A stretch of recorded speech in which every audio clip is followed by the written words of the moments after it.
साल है 2025, 18 जून। शहर एक दूर शोरगुल वाले सपने जैसा लग रहा था जिससे मैं आखिरकार जाग रहा था। सालों तक डेडलाइन का पीछा करने और प्रदूषित हवा में सांस लेने के बाद मैं करण अपनी जड़ों की ओर लौट रहा था। मेरा पुश्तैनी गांव कालीधर उत्तराखंड के पहाड़ों के अंदर गहराई में बसा हुआ था और मुझे वापस बुला रहा था। बस घुमावदार सड़कों पर कराहते और हाँफते हुए ऊपर चढ़ रही थी। हर मोड़ पर हरे रंग का गहरा शेड आसमान के खिलाफ एक नुकीली छोटी दिख रही थी।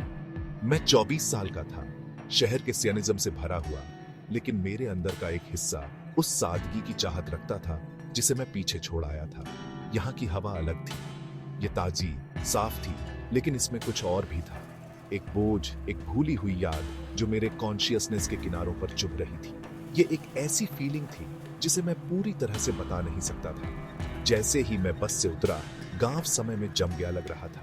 पुरानी पत्थर की छत वाले घर पहाड़ी से चिपके हुए थे। उनकी चिमनियों से धुआं आलस्य से ऊपर उठ रहा था। बड़ों के जाने पहचाने चेहरे, जिन पर अब और भी झुर्रियां थीं, ने मुझे सतर्क गर्मजोशी से ग्रीट किया। उन्होंने एक शहरी लड़के को देखा, अपना नहीं, मेरा अपना पुश्तैनी घर गांव के किनारे पर खड़ा था। उसकी दीवारें मेरे परिवार की पीढ़ियों की शांत गवाह थी। ये फैले हुए घने जंगल को देखता था जो गांव के खत्म होने पर शुरू होता था। यहाँ की शांति बहुत गहरी थी, शहर के लगातार शोर से बिल्कुल अलग। फिर भी यह शांति पीसफुल नहीं थी, यह अलाइव, वॉचफुल लग रही थी, जैसे पहाड़ और पेड़ अपनी सांस रोके हुए थे, किसी चीज का इंतजार कर रहे थे। उस पहली शाम जब सूरज अपनी नारंगी रंगत पश्चिमी चोटियों पर बिखेर रहा था, एक अजीब उदासी मुझ पर छा गई। पहाड़ जो दूर से इतने मजेस्टिक दिख रहे थे, अब डरावने, लगभग थ्रेटनिंग लग रहे थे। वे कालीधर पर प्राचीन सोए हुए जायंट्स की तरह छाए हुए थे। चीड़ के पेड़ों से सरसराहट करती हवा एक धुन से कम और एक मोurnful आह से ज्यादा लग रही थी। मैंने इस फीलिंग को अपने थके हुए दिमाग का नतीजा मानकर डिसमिस करने की कोशिश की, लंबी यात्रा का एक साधारण परिणाम। लेकिन यह फीलिंग बनी रही। मेरे पेट में एक ठंडी गांठ कसती जा रही थी। गांव ऐसा लग रहा था जैसे कोई सीक्रेट छिपा रहा हो, एक डरावनी कहानी जो केवल तभी फुसफुसाई जाती थी जब लैंप्स जला दिए जाते थे और रात के लिए दरवाजे बंद कर दिए जाते थे। मैंने अपने बैग अनपैक किए। आधुनिक गैजेट्स और शहर के कपड़े रस्टिक कमरे में बिल्कुल आउट ऑफ प्लेस दिख रहे थे। मेरी खिड़की से जंगल एक अभेद्य अंधेरे की दीवार था। यहाँ कोई शहर की रोशनी नहीं थी, बस जंगल का पूर्ण प्राइमल अंधेरा। ऐसा लग रहा था जैसे झांक दुनिया के किनारे पर खड़ा होकर एक अबिस में देख रहा हूँ। मैंने खुद से कहा कि यही वो था जो मैं चाहता था, आर्टिफिशियल दुनिया से एक ब्रेक। लेकिन जैसे जैसे रात गहरी होती गई और केवल झींगुरों की आवाजें और एक उल्लू की दूर की आवाज सुनाई दे रही थी, मैं एक ऐसी जमीन में घुसपैठिया होने की फीलिंग से छुटकारा नहीं पा सका जिसके अपने प्राचीन अनफॉरगिविंग नियम थे। होमकमिंग उतनी कंफर्टिंग नहीं थी जितनी मैंने सोची थी। अगले दिन मैं गांव के बड़ों के साथ सेंट्रल चौपाल में एक विशाल बरगद के पेड़ की छांव में बैठा था। उन्होंने फसलों, मानसून और अपनी परंपराओं पर इंक्रोचिंग आधुनिक जीवन की मुश्किलों के बारे में बात की। तभी बूढ़े भीम सिंह, जिनके चेहरे पर झुर्रियों का जाल था, ने जंगल का जिक्र किया। सूर्यास्त के बाद जंगल के पास मत भटकना, करण, उन्होंने कहा। उनकी आवाज एक साजिशी फुसफुसाहट में बदल गई। खासकर धारा के पास पुराने बरगद के पेड़ के पास नहीं, वह पुरुषों के लिए सुरक्षित जगह नहीं है। मैंने मन ही मन स्कॉफ किया, उनकी चेतावनी को उन सामान्य ग्रामीण अंधविश्वासों का परिणाम मानते हुए जिन्हें मैं बचपन से सुनता आ रहा था और बाद में इलॉजिकल लोक कथाओं के रूप में खारिज कर दिया था। मेरी शहर की स्केप्टिसिज्म से ज्यादा क्यूरियोसिटी हावी हो गई। क्यों भीम काका, क्या वहां तेंदुए हैं? मैंने थोड़ी स्मर्क के साथ पूछा। उन्होंने धीरे से सिर हिलाया। उनकी नजरें गंभीर और अटल थीं। किसी भी जानवर से बदतर बेटा, उस रास्ते पर एक पिशाचिनी घूमती है।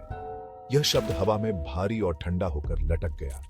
वह एक रॉन्ग्ड औरत थी, प्यार में धोखा खाई हुई, जिसने सदियों पहले उस धारा के पास अपनी जान ले ली थी। अब उसकी टॉर्मेंटेड आत्मा अपनी सुंदरता से हैंडसम नौजवानों को लुभाती है, केवल अपना असली भयानक रूप दिखाने और उनकी जीवन शक्ति को डिवावर करने के लिए। वह आत्माओं का एक शिकारी है, शुद्ध मैलिस की एक एंटिटी। अन्य बड़ों ने गंभीर सहमति में सिर हिलाया। उनके चेहरे शांत थे। मैंने उनसे तर्क करने की कोशिश की, उस लॉजिक को लागू करने की जो मैंने वाले शहर में सीखे। लेकिन काका, ये तो सिर्फ कहानियां हैं, है ना? बच्चों को खतरनाक जंगल से डराने के लिए पुरानी कहानियां। भीम सिंह ने मुझे दया और फ्रस्ट्रेशन के मिश्रण से देखा। तुम शहर के लोग अपनी किताबों और अपने विज्ञान के साथ तुम सोचते हो कि तुम्हें सब कुछ पता है। तुम केवल वही देखते हो जो तुम्हारी आंखों के सामने है। लेकिन कुछ चीजें हैं करण, तुम्हारे शहरों से पुरानी, तुम्हारी समझ से ज्यादा डरावनी। कुछ कहानियां सिर्फ कहानियां नहीं होती, वे वार्निंग्स हैं उन लोगों के खून से लिखी गई हैं जिन्होंने बात नहीं सुनी। हमने उस जंगल में नौजवानों को खोया है, ऐसे पुरुष जो फिर कभी नहीं देखे गए। इस बातचीत ने एक अजीब ठंडक छोड़ दी। दोपहर की धूप के बावजूद बड़ों का कन्विक्शन अनसेटलिंग था। उन्होंने पिशाचिनी के बारे में एक मिथक के रूप में नहीं, बल्कि एक टेंजिबल मौजूद खतरे के रूप में बात की, गांव की वास्तविकता का एक हिस्सा। उन्होंने चांदनी रातों में सुनी गई अजीब फुसफुसाहटों की कहानियां सुनाई, लापता हुए अकेले यात्रियों की और जंगल से गूंजती एक सुंदर महिला के गाने की। मैंने इसे सामूहिक हिस्टीरिया के रूप में खारिज कर दिया, एक छोटे आइसोलेटेड समुदाय के लिए अनएक्सप्लेनेबल को समझाने का एक तरीका। फिर भी मेरे दिमाग में संदेह का एक छोटा सा बीज बोया गया था, डर का एक टुकड़ा जिसे मैंने स्वीकार करने से इनकार कर दिया था। जंगल अब सिर्फ अंधेरा नहीं लग रहा था, वह फॉरबिडन लग रहा था। कुछ रातें बाद बेचैनी ने मुझे घेर लिया। गांव की खामोशी मेरे नर्व्स पर चढ़ रही थी। मुझे टहलने की जरूरत थी, पुराने आदमियों की स्पूकी कहानियों से अपना दिमाग साफ करने का तरीका। उनकी चेतावनियों को नजरअंदाज करते हुए मैंने खुद को जंगल की ओर जाने वाले रास्ते पर चलते हुए पाया, वही रास्ता जिसके बारे में उन्होंने मुझे चेतावनी दी थी। चांद एक पतली क्रेसेंट थी जो लंबी डरावनी परछाइयां बना रही थी, जो स्पेक्टर्स की तरह नाच रही थी। एक ठंडी हवा ने पत्तियों को सरसराहट दी, एक लगातार फुसफुसाहट वाली आवाज पैदा कर रही थी जो मेरा पीछा करती हुई लग रही थी। हवा भारी हो गई और जंगली चमेली की गंध से भर गई, एक इतनी मीठी खुशबू कि वह लगभग क्लॉइंग थी और इस रात के समय के लिए पूरी तरह से आउट ऑफ प्लेस थी। जैसे ही मैं जंगल की सीमा पर स्थित धारा के पास पहुंचा, मैंने उसे देखा। एक आकृति एक बड़ी चट्टान पर बैठी थी, उसकी पीठ मेरी ओर थी। वह एक जवान औरत थी, उसके लंबे काले बाल रेशमी झरने की तरह उसकी पीठ पर गिर रहे थे। वह रो रही थी, उसकी नरम सिसकियां और रात की हवा में फैल रही थी। मेरी पहली इंस्टिंक्ट, शहरवासी की इंस्टिंक्ट, सावधानी थी, लेकिन मेरी दूसरी, एक ज्यादा प्राइमल ह्यूमन इंस्टिंक्ट, मदद करने की थी। मैंने धीरे से आवाज दी, क्या तुम ठीक हो? क्या तुम रास्ता भटक गई हो? वह मुड़ी और मेरी सांस अटक गई। वह सांस लेने लायक खूबसूरत थी, बड़ी चमकदार आंखों के साथ जिसमें दुनिया का सारा दुख समाया हुआ लग रहा था। एक आंसू उसके बेदाग गाल पर बह रहा था। मैं परिवार से मिलने आई थी, उसने फुसफुसाया। उसकी आवाज नरम संगीत की तरह थी। मुझे देर हो गई और अब मुझे अंधेरे में अकेले वापस जाने में डर लग रहा है। क्या तुम थोड़ी देर मेरे साथ चलोगे? उसकी विनती सीधी थी, उसकी वल्नरेबिलिटी डिसआर्मिंग थी। बड़ों की सारी चेतावनियां मेरे दिमाग से उड़ गई, उनकी जगह गैलेंट्री की भावना ने ले ली। यह एथेरियल प्राणी उनकी कहानियों का राक्षस कैसे हो सकता था? यह अब्सर्ड था। मुझे यह सोचकर भी मूर्खता महसूस हुई। बेशक मैं उसकी मदद करूंगा। मैं करण था, आधुनिक आदमी, कोई अंधविश्वासी गांव वाला नहीं जो परछाइयों से डरता हो। मैंने सहमति दी और हम चलने लगे, गांव की ओर नहीं बल्कि जंगल के किनारे और अंदर की ओर। उसने रास्ता दिखाया, उसके कदम हल्के और शांत थे। माहौल धीरे धीरे बदलने लगा। चमेली की मीठी गंध बहुत ज्यादा हो गई, लगभग नॉजिएटिंग। पत्तियों की फुसफुसाहट हवा से कम और दबी हुई धमकाने वाली आवाजों से ज्यादा लग रही थी। पेड़ों द्वारा डाली गई परछाइयां ग्रोटेस्कली मुड़ती हुई लग रही थी। उनकी शाखाएं कंकाली भुजाओं की तरह हमारे ओर बढ़ रही थी। एक अननेचुरल ठंडक हवा में फैलने लगी, एक नई ठंडक जिसका मौसम से कोई लेना देना नहीं था। मेरा शुरुआती आत्मविश्वास कम होने लगा, उसकी जगह एक रेंगती हुई इनएक्सप्लिकेबल ड्रेड ने ले ली। कुछ बहुत ही गलत था। मैं रुक गया। मेरे पेट में बेचैनी अब डर की एक ठंडी सख्त गांठ बन गई थी। हम कहां जा रहे हैं?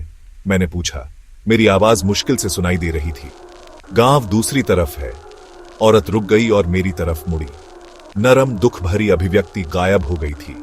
उसकी जगह एक मुस्कान थी जो उसकी आंखों तक नहीं पहुंची। उसकी खूबसूरत चमकदार आंखों में अब एक शिकारी चमक थी, एक चिलिंग भूख जिसने मेरे खून को जमा दिया। हम लगभग पहुंच गए हैं, उसने कोमल आवाज में कहा। उसकी आवाज ने अपनी संगीत की गुणवत्ता खो दी और एक गटरल किनारा ले लिया, लगभग वहां जहां मैं खुद हो सकती हूं।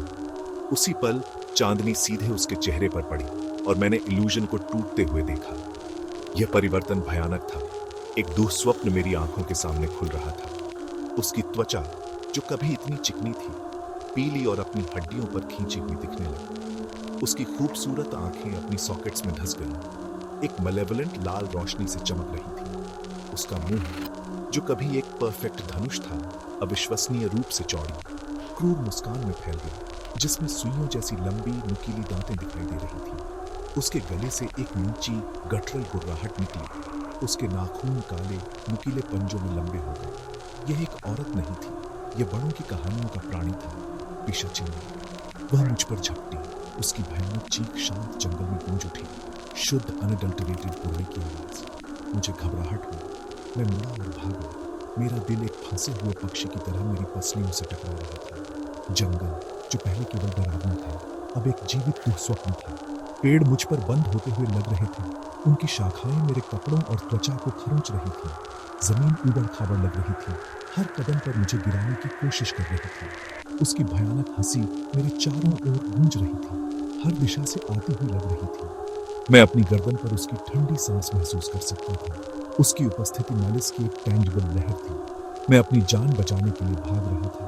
एक प्राइमल डर जो मैंने कभी नहीं जाना था, मेरी रगों में दौड़ रहा था। शहर अपनी लॉजिकल व्याख्याओं के साथ लाखों मील दूर लग रहा था।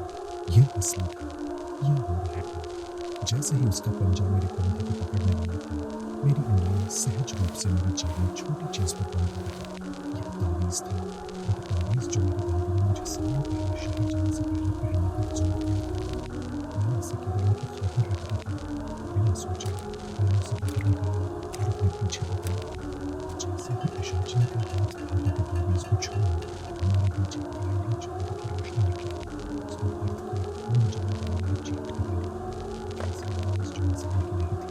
वो जान जैसे पीछे हट गई। उसका रथ हिंसात्मक रूप से चला जा रहा था। मैं एक पल की झिझक ही मुझे चाहिए थी। मैंने पीछे मुड़कर नहीं देखा। मैं बस भागा, शुद्ध तरह से भरा हुआ, गांव की दूर धुंधली रोशनी की ओर। मैं गांव में घुस गया। सांस लेने के लिए हाँफ रहा था। मेरा शरीर अनियंत्रित रूप से कांप रहा था और उसके प्रवेश द्वार पर छोटे मंदिर के पास गिर गया। पुजारी, जो हलचल से जाग गए थे, मेरी मदद के लिए दौड़ पड़े। मैं बेसुध था। औरत, जंगल, राक्षस के बारे में बड़बड़ा रहा था। उन्होंने मेरी बातों को डिसमिस नहीं किया। इसके बजाय उन्होंने मुझे गहरी उदासी और समझ के साथ देखा। अगली सुबह मंदिर की शांत शांति में बैठे हुए उन्होंने मुझे पूरी कहानी बताई। पिशाचिनी असली थी। वह मोहिनी नाम की एक गांव की लड़की थी, जिसे गांव के बाहर के एक प्रेमी ने धोखा दिया और छोड़ दिया था। दुख और सभी पुरुषों के खिलाफ वेंजेंस की प्यास से घिरी, उसने बरगद के पेड़ से खुद को फांसी लगा ली थी। उसकी आत्मा हमेशा के लिए जंगल में भटकने के लिए शापित थी। पुजारी ने समझाया कि मेरी दादी का तावीज इसी मंदिर में ब्लेसेड में पवित्र राख और मंत्र थे, जो पहनने वाले को ऐसी मेलेवलेंट एंटिटीज से बचाते थे। यही एकमात्र कारण था कि मैं जीवित था। उसका गुस्सा प्राचीन और शक्तिशाली है, करण, पुजारी ने कहा। उनकी आवाज गंभीर थी।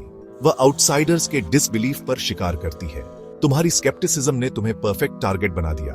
तुमने एक सच्चाई देखी है जिसे आधुनिक दुनिया भूलने की कोशिश करती है।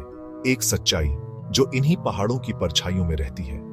जो दुनिया में जानता था, जो तथ्यों और आंकड़ों पर बनी थी, वह अपरिवर्तनीय रूप से टूट गई थी। मैं अब वही सिनिकल शहरी लड़का नहीं था। मैं अगले ही दिन कालीधर से निकल गया। मैं एक और रात रुक नहीं सका। मेरे परिवार और ग्रामीणों ने मुझ में बदलाव देखा। आत्मविश्वास से मेरी चाल गायब हो गई थी। उसकी जगह एक हॉन्टेड फर्टिव लुक था। मैं अचानक होने वाली आवाजों पर चौंक जाता था और दूर लूमिंग जंगल की ओर देखने से इनकार करता था। मैं एक ऐसा व्यक्ति था जिसने एबिस में झांका था और उसे वापस झांकते हुए देखा था। मैं बच गया था, हाँ, लेकिन मेरा एक हिस्सा उस अंधेरे जंगल में पीछे छूट गया था। मेरी आत्मा का एक टुकड़ा उस रात के टेरर ने क्लेम कर लिया था। अनुभव ने मुझे ब्रांडेड कर दिया था, एक निशान छोड़ दिया था जिसे कोई देख नहीं सकता था, लेकिन जिसे मैं हमेशा महसूस करूंगा। अब शहर में वापस कंक्रीट और शोर से घिरा मैं सुरक्षित हूँ। क्या ऐसा मैं खुद से कहता हूँ, लेकिन मेरा व्यवहार बदल गया है।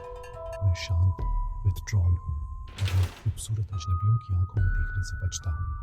मेरी दादी ने मुझे जो तावीज़ दिया था वो कभी मेरी गर्दन से नहीं उतरता, लेकिन कभी कभी जब मेरे अपार्टमेंट की खिड़की के बाहर हवा चलती है तो मुझे वह सुनाई देता है, धुंधला फिर भी घंटी की तरह साफ, सैकड़ों मील दूर से हवा में आता हुआ। ये एक औरत की हंसी की आवाज़ है, एक चिलिंग ट्रायम्फेंट आवाज़ जो कालीधर जंगल के अंधेरे दिल से गूंजती है।